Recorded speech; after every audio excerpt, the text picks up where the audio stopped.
¿Cuáles son esos tres métodos o cuáles son esos dos métodos? ¿O solamente existe un método para poder determinar el peso específico aparente? Mencionaste hace unos minutos uno de ellos. El método por desplazamiento. ¿Correcto? Es uno. Faltan. El de la canastilla, pero no, pues, el de la canastilla es un nombre muy a lo peruano, ¿no? Técnicamente hablando, ¿cuál es ese nombre? ¿Cuál es ese método? ¿Es de masa? Ese método. ¿Cómo? Es de la masa, ¿no? Es de masa, para peso específico de las gravas. Sí, de la canastilla lo que dice es para retener la malla número 4. El peso específico sumergido, el método sumergido. Estás por ahí. Claro, estás sumergido.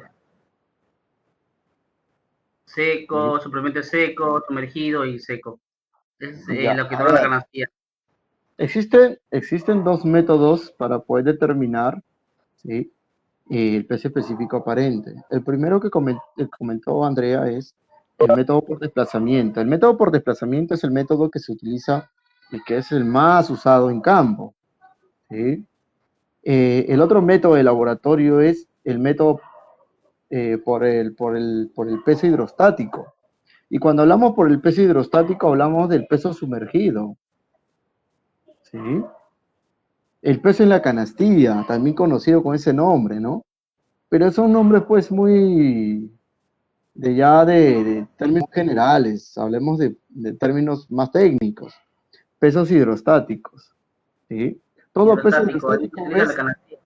peso cuando se emplea la canastilla, ¿sí? Cuando es sumergido el material. Pero como tal, se denomina como el método del peso hidrostático y el peso por desplazamiento, ¿correcto? Son los dos métodos en los cuales se utilizan para poder determinar el peso específico aparente, ¿sí?, de las gravas. Bien. Ahora, ahora que hemos mencionado el peso específico, ¿alguien me puede decir qué es el peso volumétrico? ¿Alguien me puede Doctor, comentar? eso de los del suelo inalterado. A ver. A ver, Sí, revisa la información, Robinson. sí, de verdad. Claro, pesos volumétricos son de los suelos. Se hace con la parafina. Muestras Correcto. inalteradas. Para Inalteradas. muestras inalteradas. Correcto. Claro, con la parafina. Y también se usa también con la canastilla. Robinson, consulta, ya que quieres ahí participar, te veo bastante participativo, consulto. ¿En qué tipo de suelo se aplica este ensayo? Como dije, hombre, suelos inalterados. Pero, ¿qué son suelos inalterados? ¿Qué suelos están comprendidos como inalterados?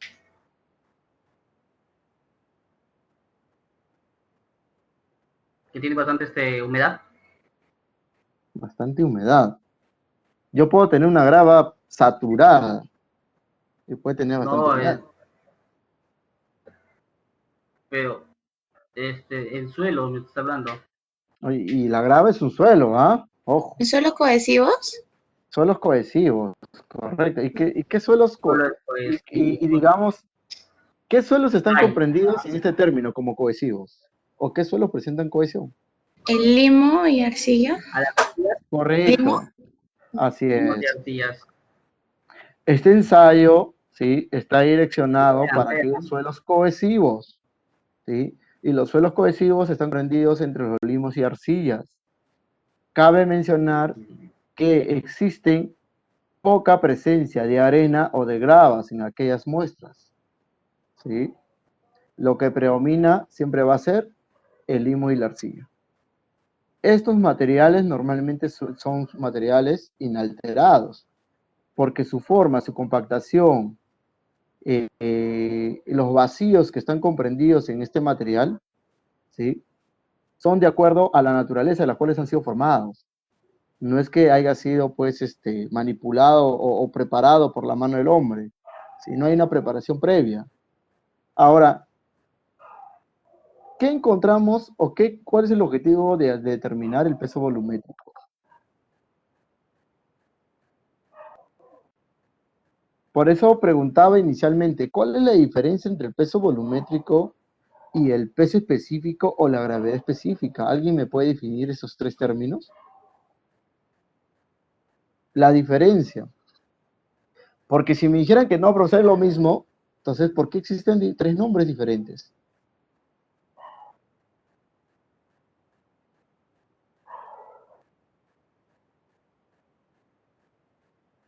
Mario Medina, ¿estás por ahí?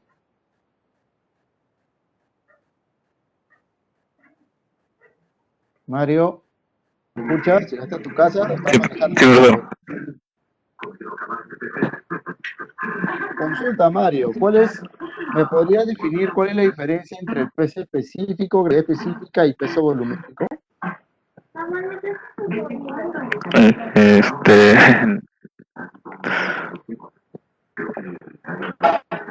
O al menos mencióname una de ellas. ¿Cuál es la diferencia entre uno y otro? Nada más, si no te acuerdas de la tercera.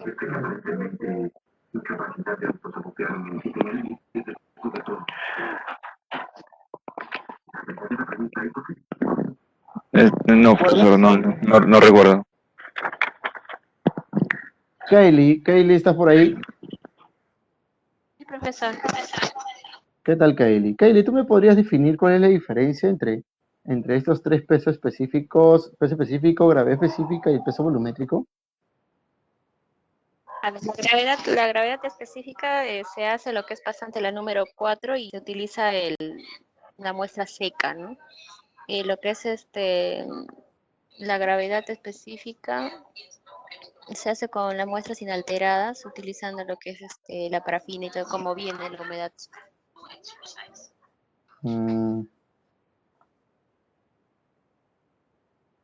Estás por ahí. Pero hay una diferencia. ¿Por qué? ¿Cuál es la diferencia entre el peso específico y gravedad específica? Y luego que definamos eso, podemos pasar a la diferencia del peso volumétrico. Robinson, ¿me escuchas? Robinson. Sí, profesor, le escucho. ¿Cuál es la diferencia entre el peso específico y la gravedad específica? Peso específico. Oh, qué buena pregunta. La gravedad específica es del agregado grueso, profe. No te escuché bien, René, discúlpame. El agregado grueso, la gravedad específica viene del agregado grueso. La gravedad específica viene del agregado grueso. ¿Estás seguro, René? ¿O el peso específico? Al contrario, Ahora quiero decir. al contrario, la gravedad específica son de los finos. Sí, sí, claro, pero gravedad específica. Son para meterles finos. Contenido de la malla número 10. Pasante la malla número 10. Bien. La diferencia entre el peso específico y la gravedad específica es que en la gravedad específica se corrige por temperatura y en el peso específico no hay corrección por temperatura. En ambos métodos se determina el peso de la masa, ¿correcto?, entre su volumen de la masa.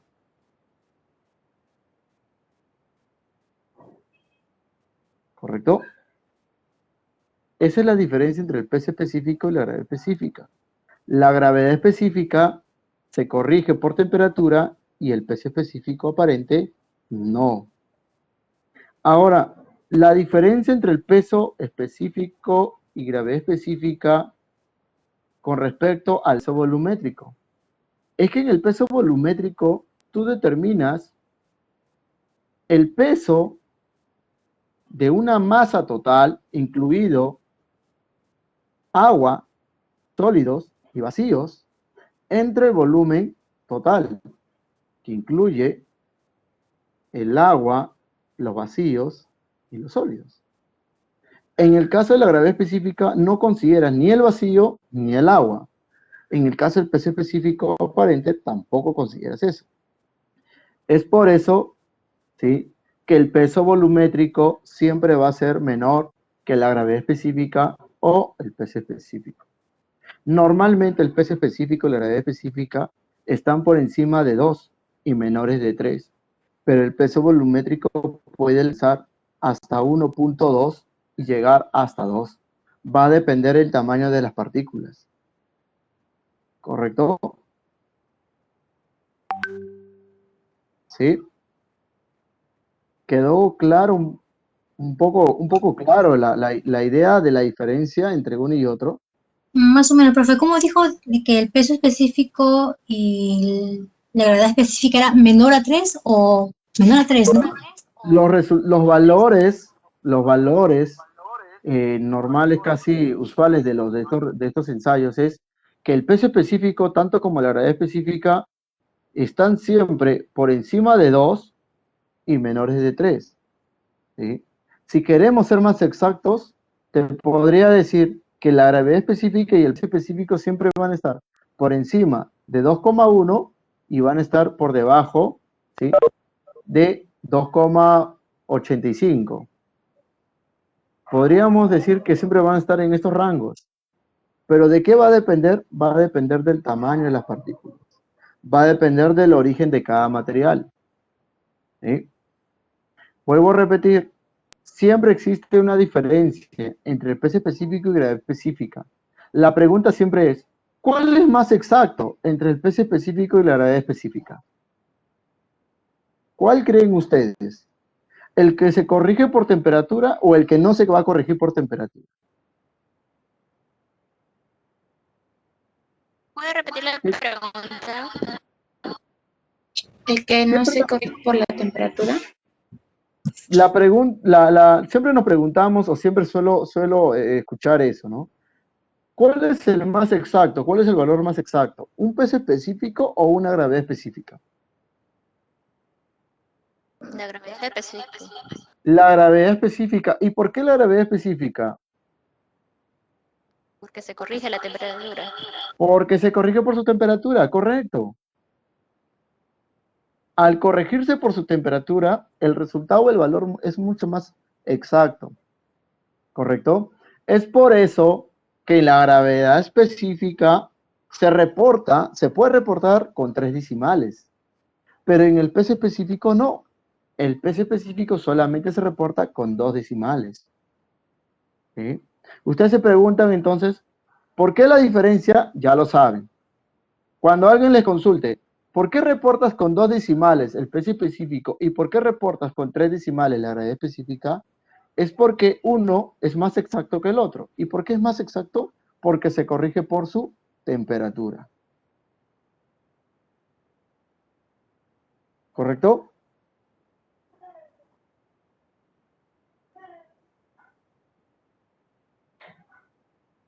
¿Sí? Bien.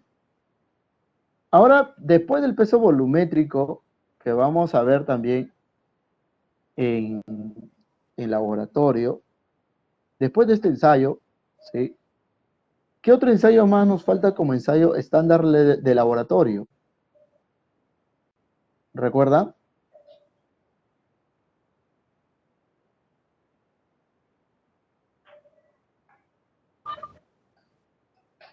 ¿Alguien recuerda cuál es el otro método que nos falta? El Proctor.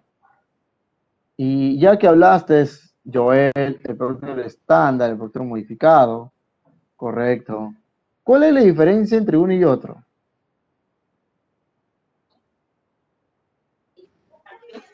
La diferencia es el... No me digas el molde, ¿ah? No, No la me digas energía. el molde. ¿La energía de qué? La energía de compactación, profe. De compactación, correcto. La energía de compactación es la diferencia entre el Proctor estándar y el Proctor modificado. ¿Sí? Ahora, El Proctor se puede realizar a suelos, ¿sí? A suelos que pasan las 3 pulgadas, ¿sí? A suelos que pasan las 3 pulgadas y hasta el fondo. Ahora, muchas veces tenemos que hacer correcciones. ¿Y por qué tenemos que hacer correcciones? Porque la metodología del Proctor, el Proctor estándar y el Proctor modificado solamente me menciona 3 métodos. El método A, el método B y el método C. En el método C empleamos todo lo que pasa a la 3/4. En el método B, todo lo que pasa la 3/8. Y en el método A vamos a emplear todo lo que pasa, lo que es el material que pasa al pasante la número 4. Entonces, cuando tengamos materiales mayores a la 3/4, tenemos que hacer correcciones. ¿Para qué? Para poder compensar esos desperdicios, ese porcentaje que superan a la 3/4, que superan a la 3/8 o que superan a la número 4. ¿Correcto?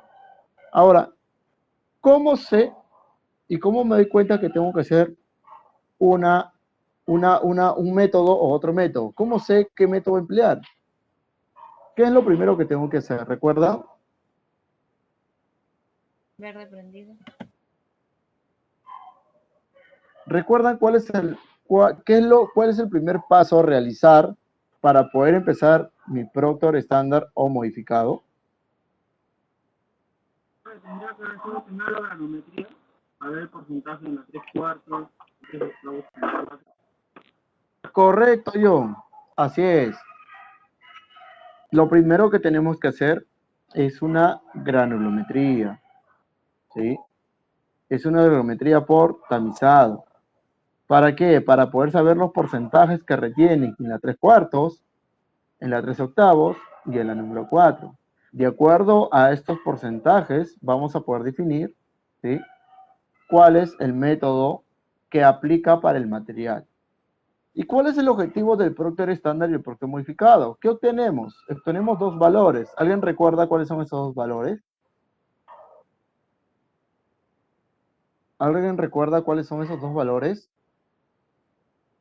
Cristian, ¿estás por ahí? ¿Me escuchas?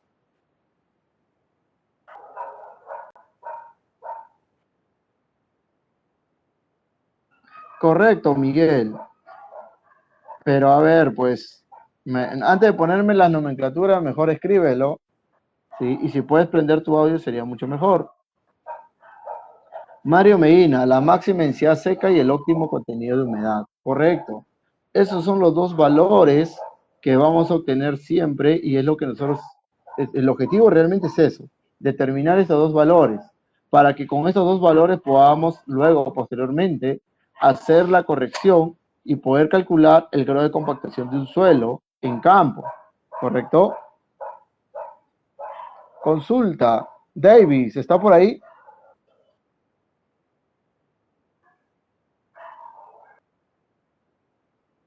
Davis, ¿está por ahí? ¿Me escuchas, David? Creo que se durmió David. No, profe, se quedó sin megas, está bien, está llegando de su trabajo a su casa, o sea, recién está de camino. Ah, correcto. Listo, Susan, ya que hablaste, te pregunto. Sin megas. Te pregunto, Susan, ya que hablaste. Quería un voluntario y has hablado, así que te consulto a ti, Susan.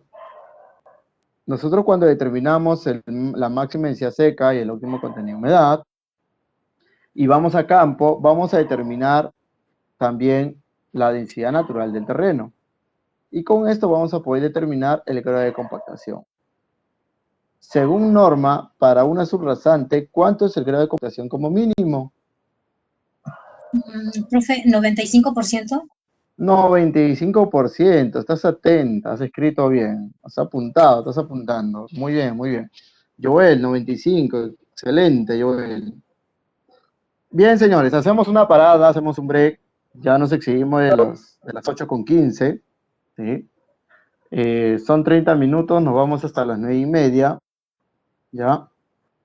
Tratemos de ser puntuales, por favor, señores, para empezar. Y de ahí paramos a las 10, ¿sí? Bien, señores, hacemos una parada.